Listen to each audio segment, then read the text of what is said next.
Hello, everyone. Welcome to the 21 Hats podcast. I'm your host, Lauren Feldman. It was around Memorial Day in 2022 when Coca Cola stunned the beverage world by announcing it was shutting down production of Honest Tea. No one was more surprised than Seth Goldman, who had co-founded the brand and sold it to Coke. But within 2 weeks, he decided to do it all again, and by that Labor Day, bottles of his new venture, Just Iced Tea, were already landing on store shelves. And now, 3 years later, Just Iced Tea has exploded from $1 million in annual revenue to nearly $24 million, to rank 88th on the latest Inc. 5000, more than 2 decades after Honest Tea first appeared on the list. Which makes this the perfect moment to revisit the conversation I recorded with Seth right before Just Iced Tea launched. In it, he shares how he processed Coke's decision, why he sold to Coke in the first place, what compelled him to get back into the business, and what he learned working inside the world's largest beverage company. And yes, I asked him whether he could imagine selling this brand to Coke too. Even in good times, owning and running a business can be a lonely pursuit. Our hope is that these weekly conversations will let owners know they are not alone in facing challenges. In fact, that's the whole idea behind the 21 Hats community, engaging with other owners to get the kinds of insights only another owner can offer. If you're interested in learning more, you can sign up for a free trial of the Morning Report newsletter, which highlights the most important news of the day for business owners and shows how other owners are confronting challenges and seizing opportunities. Just search the 21 Hats Morning Report to subscribe. You might also try our monthly Zoom Mastermind, where owners from around the country gather to compare notes. It's a lot like this podcast, except you get to be part of the conversation. Shoot me an email at lauren@21hats.com to get more information. Joining me this week on the podcast is Seth Goldman, CEO of Just Iced Tea, which is based in Bethesda, Maryland. The episode is titled, Seth Goldman Brews Another Success. Welcome, Seth Goldman. Thanks so much for doing this. It's great to talk to you. Thank you, Lauren. Great to be with you. I think we first spoke maybe 20 years ago when you were fairly early in the Honest Tea journey. It's so unusual for someone to have the opportunity to kind of get a second chance. You know, I imagine this one is getting started a little bit differently just because you're smarter and more experienced. Can you tell us a little bit about that? Sure. So just to update you on the timing. So we found out May 23rd that Coca Cola was going to be discontinuing Honest Tea. And the first 2 weeks were kind of just shock, disbelief, and a little bit of mourning. But by June 6th, we said, well, we're going to go launch our own iced tea brand. We had getting enough interest and support from not just consumers, but even suppliers and fans and retailers. So June 6th, we announced. So that took about two weeks, is that right? 2 weeks to get over the initial shock. We couldn't do anything. And on September 6th, we're confident by September 6th, we'll have sold our first bottle out in retail. So 3 months from decision point to commercialization. I've never heard of anyone moving that quickly, but this is not a rush job. This is actually instead of calling it a startup, this is a jump start. Meaning we had the whole supply chain in place, we had the team in place, and so and frankly, I think the product we just did a tasting yesterday against the Honest Tea varieties, and I actually think on every item our taste is cleaner and better. So. This was, not rushed, just getting to market. It was done with building on, 2 decades of experience. And I just did a little calculation because we have a team of 12 people, but within that, more than half of that 12 people are Honest Tea veterans. And so we have over 100 years of experience, collective experience on our team of people, building an iced tea brand. So we are ready to go. When you say you had the supply chain in place, do you mean that were you actually buying tea? No, it's I guess the relationships. Yeah, it was just the relationship. So the folks who manage the tea gardens and our supply chain there, even if I weren't going back into the tea business, they're now close personal friends. My family has been to these tea gardens, and so they literally reached out to me when they heard the news, because, by the way, they didn't hear the news from Coca Cola. They learned of this news from my LinkedIn post that shared the announcement. So they were very concern because for their economic livelihood and also for the decisions they've made. Their decision to commit to organic and to commit to fair trade certifications, there's a price to that. And they were worried that they didn't want to come to regret those decisions. So they were super eager to, work with me again. And the bottling plant and the bottle suppliers. And in many cases, I'm now dealing with the second generation, at the bottle supplier. I dealt with the father, and now the son has taken over the business. And he said, it's such an honor for me to continue the work my father started on this. So it's just been a very gratifying experience. A little bit like being able to be at your own funeral without having to die, just sort of hearing the appreciation. And that's just been a very real gratifying experience. Correct me if I'm wrong, but I seem to recall that when Coke made the announcement, they referred to supply chain issues.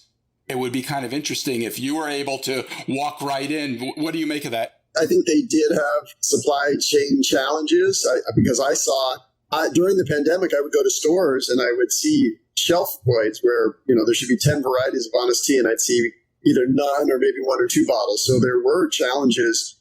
I think some of it was around the glass packaging, some of it may have been sourcing, but that's also the difference between a large corporation and an entrepreneur. A large corporation says, oh, there's no inventory of this available. Okay, well, we'll just go make something else. If I'm making, and we saw this because we have to move so quickly, when it comes time to do our first production run, if an ingredient's not there, we're going to find a way. And literally, if it means driving the ingredient to the bottling plant, which has happened more than once, or making a personal call to the owner and explaining that this is critical for our success. And, the entrepreneur is not going to be denied. A large corporation has got so many different things. They're just going to move to whatever else, is occupying their mind. So we haven't had supply chain challenges getting this line launched, and we have locked in and made our suppliers aware of our bold ambitions for this product line. So I don't anticipate any challenges in that dimension. I think you bought quite a bit of tea from China the first time round. Is that going to be possible this time? Sure. Yeah, we buy tea from China, India, and Africa. And we have already purchased a great deal, and expect to continue to buy more.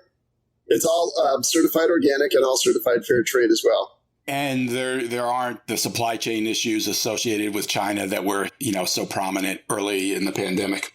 Not with respect to tea. We have good suppliers who can handle the brokerage. We want to make sure everything is landed in the United States, so there's a long lead time on those purchases. Technology has changed a lot in the last 20 years. Is there anything that has an impact on your business doing it this time as opposed to last time because technology has evolved? Yeah, it's so funny. The bottling plants are very much the same bottling plants. They've got a little more mechanized. They may use a robot palletizer, but the bottling technology is pretty basic. And so where technology has an impact on us is around social media and how we communicate with people. But the basic science of taking tea leaves, brewing them, bottling it, putting it in a truck, getting it to a store, all of those things, really, those haven't changed since 1998. It's just the way we market and create awareness will have to be a little more innovative than we were. Back in 1998, the marketing was giving out samples. And we'll still do a lot of that, but we have to find additional ways to get people to be aware of what we're doing. Is that marketing plan in place and something you're ready to talk about? In broad strokes, it's going to be very much based on the ingredients we have, the ethos around the sourcing, and certainly working with retailers who are very excited to have this line. The loss of Honest Tea wasn't just something consumers will miss, but retailers will miss having this kind of offering on their shelves, both for the dollars, but also for the values that it epitomized. And so we've gotten great support from retailers and several national retailers who have committed to launching with the brand and already have plans to give us high visibility in their end caps and in their coolers and on other places in the store. What's different this time because you have more money to spend from the beginning? Well, it's not about the money. What's different this time for me personally is the level of fear. I had a lot of worry. I was not just launching an iced tea company for the first time. I was launching a company for the first time. And I had no experience in the beverage industry, no experience in the food industry. And so it was all very intimidating and worrisome. And, my whole kind of my livelihood and how everything was on the line. This time I have and the other thing that was so hard back in 1998 was trying to convince distributors to carry our product, because the dominant brand at the time was Snapple. And so anyone who was carrying Snapple just wasn't to be bothered with Honest Tea, because they didn't think that, that wasn't the taste that was the mainstream taste. What's so exciting now is that the marketplace has been built. And frankly, the team and I spent 20 years building it. So I have no doubt that there's a place for this on the shelves of the grocery stores. And just because Coca Cola is pulling out doesn't mean the category is over. So I have a lot more confidence and a lot more willing partners, both within our company who know the opportunities there because they built it, but also our distributors and our retailers. So we've had, I used to have to spend, back in the day, it was, weeks and months just trying to call somebody to get them to answer the phone. Now it's emails, and when, in many cases, the retailers are reaching out to us. But when I do reach out to a retailer, the calls are getting, or the emails are getting returned. And that's really gratifying. I guess when I was asking about the money, I was thinking about, the difference between a scrappy bootstrap kind of startup, which I believe you started in your kitchen, to, a more professional operation right from the go. How does that feel different to you? Not too different, frankly. We always want to have that challenger mindset. And that's a phrase we use all the time inside Eat the Change, is that challenger mindset is just a key way to do business, because a challenger mindset knows things aren't given. You've got to go out and earn them. Even the day for our first production run, we went to our bottling plant and they were in Pennsylvania, and my co-founder Spike and I shared a hotel room, because in the Hampton Inn, we're not just because we've raised money doesn't mean we're going to go spend it on ourselves. We still got to be lean and entrepreneurial and have a guerrilla marketing mindset. So we're not going to go advertise our way to growth. That's if we can spend money on an ad, so can a big company, and a big company's got a lot more money to spend. So that's not going to be the way for us to compete. We've got to be resourceful and creative and lean and scrappy. And so that challenger mindset, frankly, I hope we never lose it. I never. I've been around companies that don't have it, and I can tell you it's not a path to growth, and it's also not a path to disruption. It's not where change happens. It's where status quo is maintained. You mentioned that Snapple was the dominant brand back then, and that nobody was looking for anybody in your lane. Are there other big differences in the beverage industry today? Well, yeah, certainly the big one is the sweetness level, right?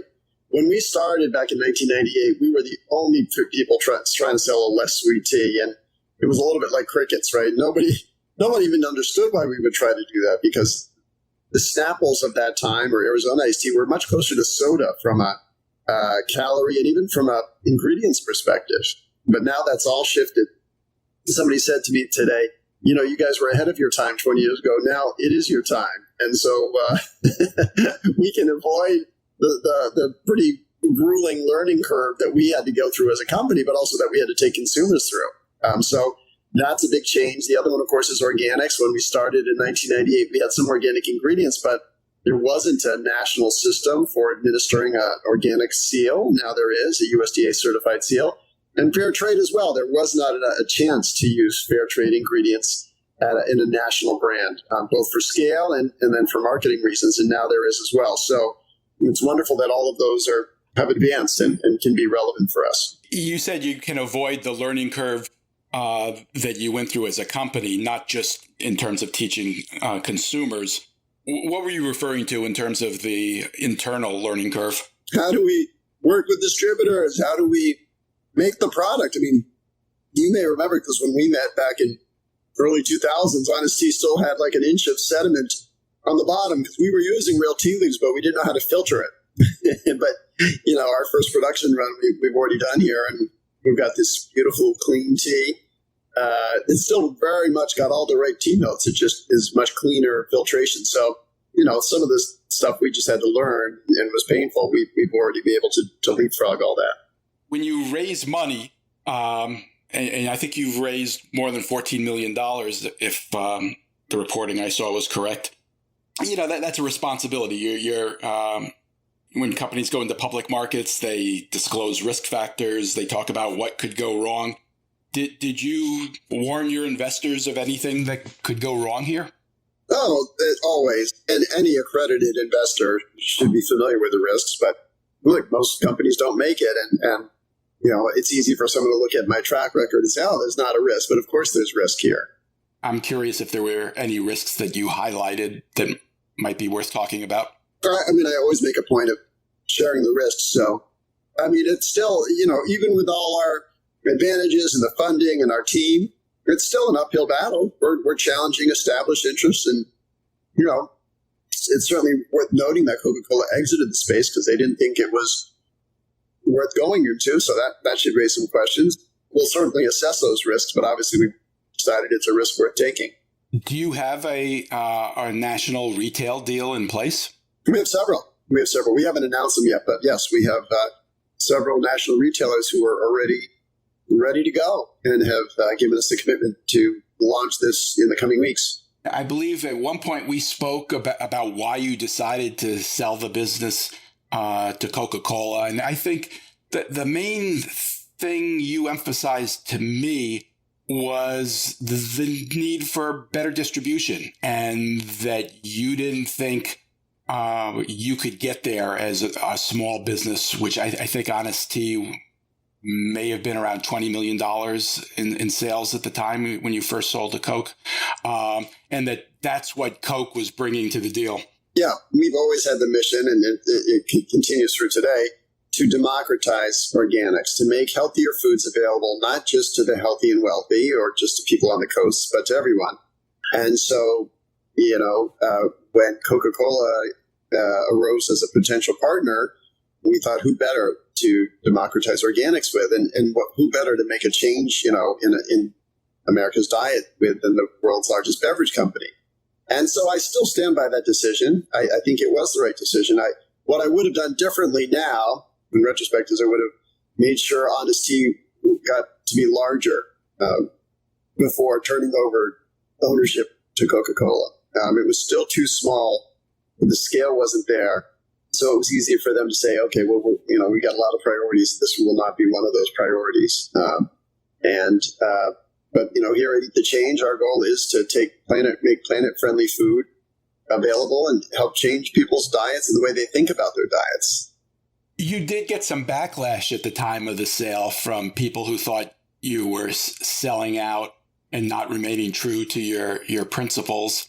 Yeah, the idea that we didn't stay true to our principles is just ludicrous.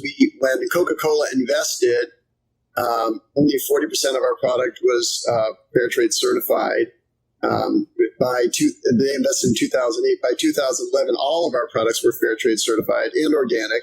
And by 2015, we even converted all the sweetener, the sugar, over to fair trade as well. And the drink's net calorie profile went down as well. So they may think we didn't stick to principles, so we sold to Coca-Cola. But one of the things I was proud of, and I'm still proud of, is that the Honest brand was more quote unquote honest, when it in 2019 than it was in 1998. So, if the idea of partnering with a large company means betraying your principles, that I just reject. I think we have to.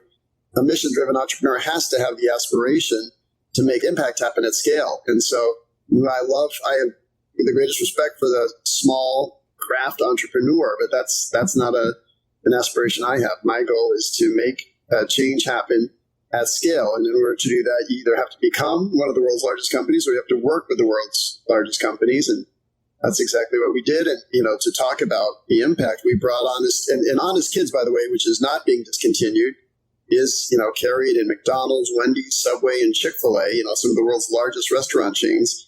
And so that democratization of organic is absolutely happening for millions of people around the world. The Honest brand is their first exposure to organic, and not just to organic. It's also their first exposure to less sweet taste profiles. And so what we're doing here at Eat the Change also. We're excited to bring organic food and present it in new forms and make it available to people in a way that we hope will become part of their daily diets. Do you have a sense of why Honest Tea wasn't more profitable for Coke? It wasn't on the inside, so I can only speculate. But I do know they did not invest in Honest Tea the way they invested in their other tea brands. So there, so then you weren't going to see the same level of growth.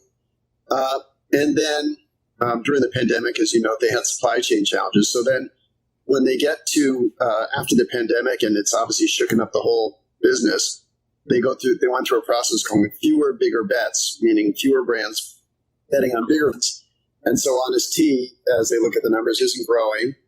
And so it's easier to say, well, this, and they didn't have an internal advocate like me there explaining or making the case for why it was important for the world's largest beverage company to be future forward in its thinking. So there just weren't the same internal advocates there. And that, made it easier to decide to cut the brand. And when they called me to tell me, I thought at first they were saying it was just going to move off the bottler trucks, but I thought for sure they would keep it in the natural channel where Honest Tea is and has been the top selling bottled tea brand. And they said, no, we're cutting it there too. And that was just, I had just been in a Whole Foods store the week before for a new store opening, and Honest Tea had 2 full shelves of product. And so as soon as I heard Coke's news about this, I'm like, oh my goodness, that's some amazing shelf space that's going to be available pretty soon. Who else do you think is competing for that shelf space? I'm sure there's lots of folks who want it, but if you talk about organic, fair trade certified, less sweet bottled tea, I don't know another brand out there, and that's why Just Iced Tea, which we've already now made and are going to start shipping out, is ready to capture that opportunity. When I was at the New York Times, we did a case study where we talked to you about a decision you made where I believe Coke came to you and said they did not want you to use the language no high fructose corn syrup on any of your products. Oh, yeah. And you fought them and said, no, this is part of our brand. We insist on keeping it. They obviously didn't want it there because they were selling other products that did use high fructose corn syrup. I'm curious. I was always amazed that you were willing to talk publicly about this in the New York Times, no less. Did you get any pushback as a result of that?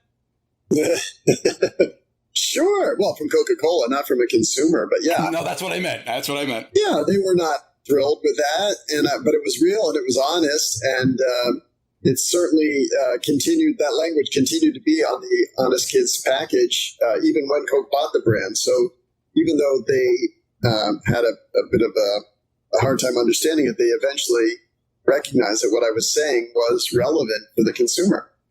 And I think the other piece, that the meta way to look at this, is brands have to have their own voice. You can't, people don't want just a mush mod. They want a brand with an edge. They want a brand that stands for something. And so there's an impulse or an urge, a tendency in large companies to try to make everything harmonize. And that just becomes the least appealing, most vanilla image, and it's just not something that it creates loyalty or passion among consumers. You stayed on at Coke for a little while as CEO of Honest Tea, even after Coke owned the whole business. Not just a little while, by the way. How long was it? Yeah, so Coke invested in 2008, and then they bought the brand in 2011. And then I, through 2015, continued to work in a full-time role. Then in 2015, I shifted to half-time with Coke and half-time with Beyond Meat as executive chair of the board. So I was with Coca Cola longer than I was with Honest Tea as an independent brand. And, for me, it was always clear what my job was. It wasn't to go out and sell fizzy brown liquid. It was to go and build Honest Tea. And then everyone knew that. I never pretended I was going to be, I did my best to be diplomatic, and I was very well. I was treated very well by everyone inside the company, from the leadership down. I was respected, and I appreciate that. And they, whether it was launching Honest Tea in Europe or in these major chains, they recognized that Honest Tea and Honest Kids offered them something valuable they didn't have. So, those were not painful years. Now, I also made it clear I continued to be based up in Bethesda, and I said, I can come down for once a month, and I can spend, one day inside of, closed conference rooms. But if you ask me to do that too much, you're going to just, take away all the passion and joy I have for this business. And so, they respected that. Did you feel as though you still had an entrepreneurial side to what you were doing, or was it that you felt comfortable being more of an employee? I definitely had the mission element to what I was doing. It clearly became less entrepreneurial because as we got more integrated into Coca Cola, we had less discretion over where we could go for new opportunities. And one example is we had developed a really great organic sports drink, but we could never get the funding for it. And if I had gone out on my own, I'm confident we could have raised millions of dollars from investors to launch this organic sports drink. We were trying to do it under the Honest name, so that meant we needed to do it inside Coca Cola. And they just, within the portfolio part of the business we were in, which was the tea business, they didn't have money to go support sports drinks. So that's just, when a company gets into silos, they'll miss a lot of opportunities. Well, that's interesting. Do you think you might pursue that going forward? No, we're doing tea right now. That's Just Iced Tea is the focus. And of course, Coca-Cola has scaled their brand Body Armor, and that's done well. But we've got our hands full with Just Iced Tea. Did you make any attempt to buy the Honest Tea name back from Coke? They made it clear right away that they were keeping the name because they still had Honest Kids. And I understood they would not let a brand that they own also be owned by somebody else. It would have just created too many potential conflicts. You mentioned Beyond Meat. Could you tell us quickly what your role has been there?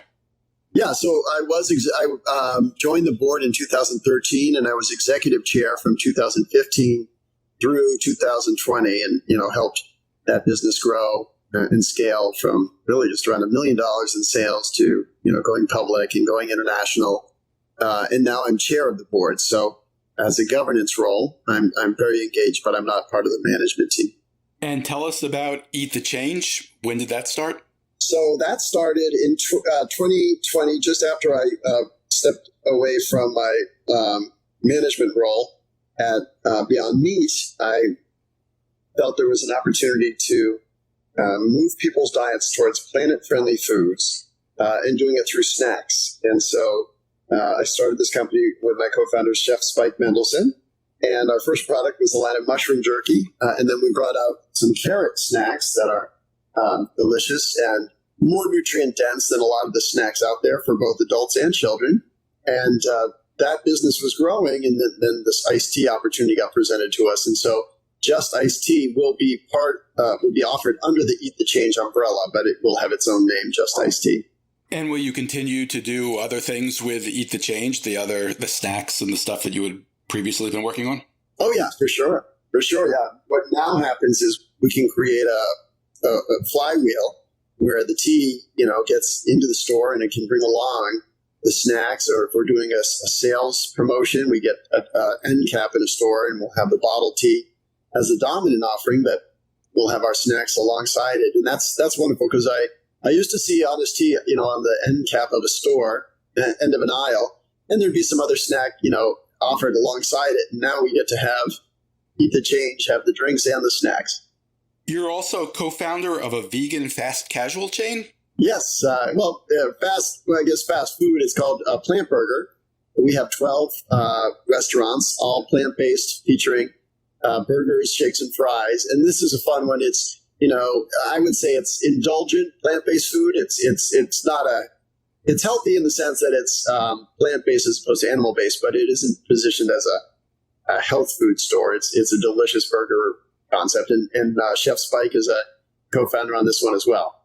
This might sound flip. I don't mean it to. Why are you doing this? I'm guessing you don't need the money at this point, but you're obviously working very hard at a time you don't have to be working very hard. Yeah, it's never been about the money for me. It really isn't. Back in college, I thought I was going to be going into politics. I thought that would be the way to make change happen. And I obviously haven't gone that route. I don't have any regrets about that. So for me, it's how do I make change happen? And that was a good call. Right?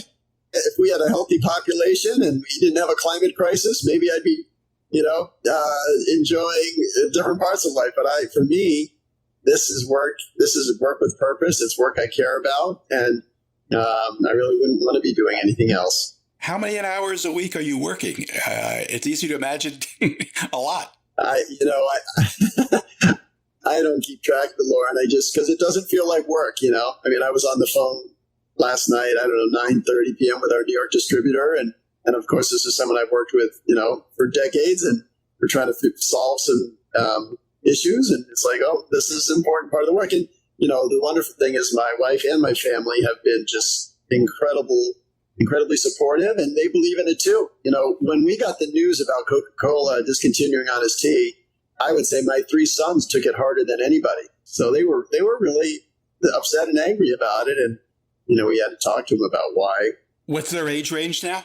Oh, well, then my oldest just turned 30, and my youngest is 25, and they're all in their own group, doing entrepreneurial mission-based work themselves. Is it easier this time because the work-life balance thing with your family is less of an issue with grown kids? It's mostly easier because I know more about what I'm doing, so I don't feel the same level of stress. But I don't want to suggest it's easy. It's still hard work. Yep. This is still, we're challenging the predominant diet. We're challenging what's right out there on the shelf. So this is not a layup. What's your biggest near-term concern? What challenge are you facing that you're not completely sure? Yeah, we've got to commercialize the tea, and then we've got to make sure we bring along the snacks with them. And then we got to create awareness. Like I said, we're not going to do a national ad campaign. We're not going to be doing, huge media buys. And so we've got to make sure people know about these products and discover them, and of course enjoy them and tell others. But we want this to be a discovery brand. We want people to find it, love it, and share it with others. When you go into a national retail chain, to what extent do you feel the onus is on you to drive sales through your own marketing versus their being in a position to make sure that those sales happen? It's always on us. Everything's on us. And that's the challenger mindset that maybe the non-challenger thinks, oh, I'll just put it there and someone else will, take responsibility. It's always on us. We always have to control our destiny. So we have to earn the shelf space, and then we have to earn the consumer's attention that moves it off the shelf. And frankly, look, when we sold Honest Tea to Coca Cola, that was the beginning of an effort too. And you could say we didn't succeed. I mean, we certainly got the business scaled. We kept the mission intact.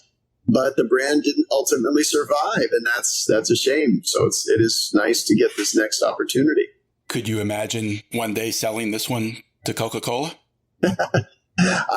All I can imagine is building something valuable. That's the goal. And I never had, when we started Honest Tea back in 1998, there was never, oh, we're going to sell this and flip it. It's build something valuable, and if you do that the right way, and one of the best pieces of advice I got from one of my board members was, build a company like you are going to own it forever and like you want to own it forever. And if you do that, you build it right, opportunities will emerge. Seth, did I miss anything important that you can think of? Here's the overriding lesson for me, which is that whether you call it karma or just doing right, it really pays off. It is a real thing. And what I mean by that is there's no way I could have launched a brand from idea to marketplace in 3 months if we hadn't treated the people right all along the way. The employees who came back and joined, this effort, the retailers, the suppliers, all of them stepped up. Most of them before I had the chance to reach out to them because they value the way they'd been treated before. And so there really is no downside to doing right by people and right by your partners. And I think there's also no downside to acting in a way you believe, because as upsetting as it was to see Honest Tea discontinued, even before we decided to get back into it, I didn't have any regrets. I mean, I had built the brand with integrity, and those values stayed intact. And so, of course, to be able to go back again and, in a sense, double down on those values is an incredible opportunity. But even if Honest Tea had disappeared, it was just so gratifying to hear how much that brand meant to so many millions of people, emerging entrepreneurs themselves, consumers, retailers, brokers, distributors, all really took pride in that brand. And I hope we're able to give them that same feeling with Just Iced Tea. My thanks to Seth Goldman. Seth, I really appreciate you taking the time. Best of luck with this. I hope we can talk again when you're a little further down the road and we can hear how it's going. Thank you, Lauren. Great to be with you. One thing before you go. Everything we do at 21 Hats is created by entrepreneurs for entrepreneurs to help us all learn together. If you get something out of listening to these podcast episodes, consider joining the conversation. You can do that by joining the 21 Hats Sounding Board, a Slack channel where you can tap the wisdom of a very smart crowd, or by becoming a founding member and joining our monthly Zoom forum, where you can be part of conversations much like the ones we have on the podcast. You can sign up for both by subscribing to the Morning Report. If you have any questions, you can email me at lauren@21hats.com. And if you get something out of this podcast or out of the Morning Report, please tell a friend, tell an enemy, tell every business owner you know. Your word of mouth, owner to owner, will always be the most effective way to build this community for all of us. Thank you. It means a lot. This episode was produced by another entrepreneur, Jess Stuberon, founder of Blank Word Productions. Thanks for listening, everyone.